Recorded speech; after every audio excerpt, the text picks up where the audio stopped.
Now let's do our trim around our bump out. The top one is 6 by 6 inches. We'll do that as a sweep on total wall surfaces. The other ones are 3" by 3", and we'll do those as an integral to the wall itself as a profile sweep. So we'll learn two different techniques. You'll notice though that what this trim does is it really adds a lot of visual interest to our architecture. So keep that in mind. It's a tedious thing to do, but it really does add a whole lot. So once again, out to Revit. And we need to create those two pieces of trim. And then to save the tedium of having to always open this file again, I'm just going to make sure I delete all of these lines. And and I always do that. I always go back to I hit the wrong button. Let's go back to the reference level. And I'm always want to make sure I delete all of the lines so that I don't error out when I import these. We're going to change this to 6 inches because this is going to be the 6 by 6. Actually, I'll even delete this one. We'll just draw these as squares. So we'll go to Create, and I'll go to Line, and we'll grab the Rectangle tool. And we want these shapes to be proud, so they're sticking out. So that's why we're going away from the host face. And we wanted this to be 6 by 6. So I'm going to do a Save As.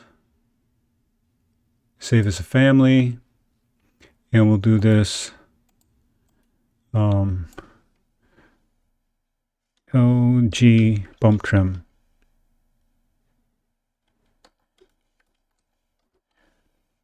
Okay, and we'll save that, and then we'll we could just do undos here. Make sure I don't have any lines, other duplicate lines like that one. Make sure everything's cleared out, and then once again we're going to create a smaller trim that'll be 3" by 3".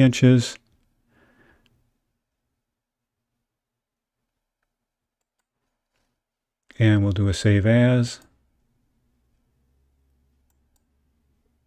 Family, and we want this to be the small trim. And I forgot to do something before, and that was to load it into the project with the other one. So I'm going to go ahead and save, and I'll load this into the project, and then I'll go back, and actually I need to open up that other one. I should have, if I would have done that right away. We'll go to Open, and let's see if we get the recents here. Large bump trim. That's funny, I didn't save it. Well, sorry, I tried to be really smart and I kind of outsmarted myself here. Let me make the large bump trim again.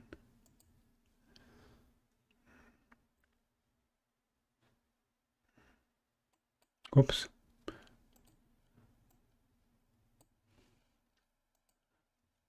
Oh.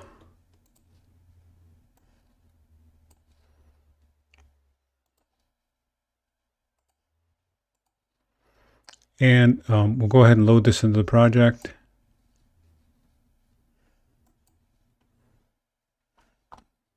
I'll save it and close it. Control W. Oops, I closed off our main project. Control W. Yes. I'll have to reopen our major one again, it looks like.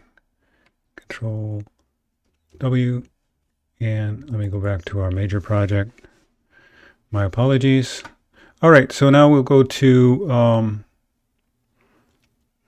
let's open up our 3D view again.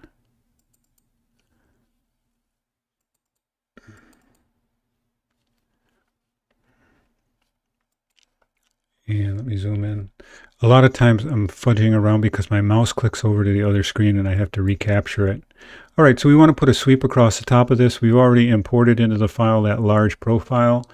So I'm going to go to Wall, and I'm going to do a sweep. And I have to create that. So I'm going to go to Edit Type, and I'm going to duplicate this, and I'll call it the bump sweep.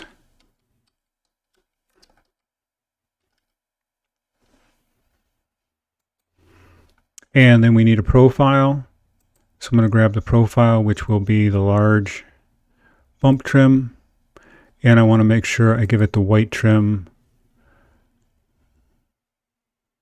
that we've been using. and then go OK. And now I'm ready to use that. So now if I just roll over to any one of these surfaces, I can apply that. Let me see here.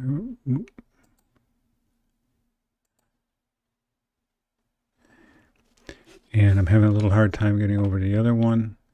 There we go. And it's funny how they don't show up then until you complete out of that. And there's that trim added. So that's going well. Now let's add the sweeps on the surface of these walls. So I'm going to pick one of the walls and I'll go to Edit Type. I'm going to open up that preview again so you can see that we have a surface of a wall. And I'm going to go into Structure and I'm going to start adding some sweeps in. So we're going to use for a profile, well, first I have to say Add. I'm going to add a profile of a small sweep. So I'm going to look for that small bump. I'm going to make sure we give it the right white trim texture. And the first one I'm going to set up will be 6 inches from the bottom. You can follow these dimensions. They worked out for everything that so I'll apply that. You can see that one. I'm going to go ahead then and duplicate that. And I'm going to move it up a foot. I think a foot. So I'm going to move it up 9 foot 6 inches to the top of the window. And apply that. And then I'm going to duplicate it again. And I'm going to move it up to 1 more foot. And apply that. And then I'm going to duplicate it 1 more time and go to the top of the window, which was at 9 foot 6 inch spacing. I think so. So we'll come up with 19 foot 6. And I'll click Apply. And I'll click OK. And then we'll back out of this and see what it looks like. And let's roll around here and see. And we see them ghosted, but they're not showing up properly. And if you know what the reason is, I'm sure you do. I have the wall flipped around in the wrong direction. So if I hit the space bar, they'll pop up to the right side.